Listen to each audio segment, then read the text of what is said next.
ఆంధ్రప్రదేశ్ రాజధాని అమరావతికి చట్టబద్ధత కల్పించేందుకు ముఖ్యమంత్రి నారా చంద్రబాబు నాయుడు చేపడుతున్న చర్యలు అభినందనీయమని ఎమ్మెల్సీ పేరా భక్తుల రాజశేఖర్ అన్నారు.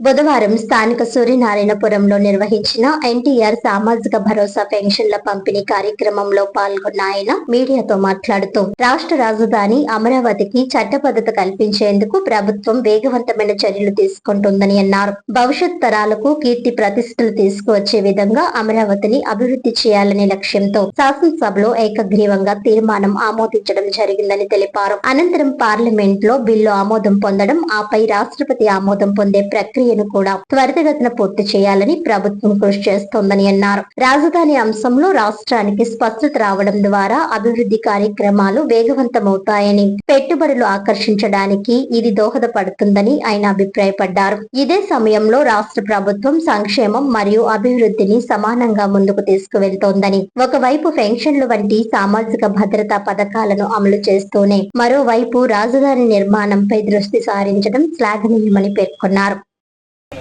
1వ తారీఖు వచ్చిందంటే వృద్ధుల కళ్ళల్లో ఆనందం. ముఖ్యంగా ఎన్టీఆర్ భరోసా పెన్షన్ ఆ రోజు చంద్రబాబు నాయుడు గారు నేను పెద్ద కొడుకుగా ఉంటాను అని ఏదైతే మాటిచ్చారో మాటిచ్చిన ప్రకారం కూడా వృద్ధులకు, వికలాంగులకు కూడా పెద్ద కొడుకుగా ఉండి ఒక ఆత్మధైర్యాన్ని నింపే కార్యక్రమం ఇది. 1వ తారీఖు ఆదివారం వస్తే ముందు రోజే పెన్షన్ ఇమ్మని చెప్పడం జరిగింది. ప్రతిరోజు కూడా ఉదయం 7 అవ్వకముందే, అవ్వాతాతలో ఇంకా మంచం మీద లేవకముందే అధికారులు, మా నాయకులు, కూటమి నాయకులు, తెలుగుదేశం, జనసేన, బీజేపీ నాయకులు కూడా ప్రతి వార్డులోకి వెళ్ళి ప్రతి ఇంటింటికి వెళ్ళి పెన్షన్ ఇవ్వడం జరుగుతుంది. ఎక్కడా కూడా అవినీతి లేకుండా, ఏ విధమైన స్వార్థం లేకుండా నిష్పక్షపాతంగా మరి ఇది మంచి ప్రోగ్రాం ఇస్తున్నాం. చంద్రబాబు నాయుడు గారికి, పవన్ కళ్యాణ్ గారికి అభినందనలు తెలియజేస్తూ మరి ఈరోజు కూటమి ప్రభుత్వం రాజధాని గురించి కూడా ఒక మాట మనం చెప్పాలి.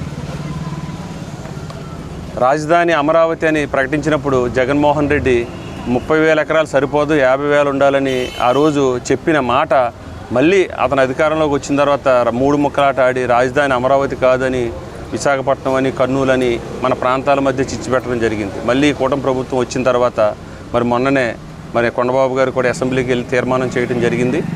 తీర్మానం చేసిన ప్రకారం రేపు పార్లమెంట్లో కూడా మరి ప్రవేశపెట్టడం, అలాగే మంత్రిమండలి ఆమోదం, రాష్ట్రపతి ఆమోదంతో తొందరలోనే మరి క్యాపిటల్ రాజధాని అని, అమరావతి రాజధాని మన పిల్లలకి, మన వారసులకి తెలియజేసే విధంగా ఈ కూటమి ప్రభుత్వం కృషి చేస్తున్నందుకు చంద్రబాబు నాయుడు గారికి, పవన్ కళ్యాణ్ గారికి, మోడీ గారికి మనందరి తరఫున కూడా అభినందనలు, శుభాకాంక్షలు తెలియజేస్తాం.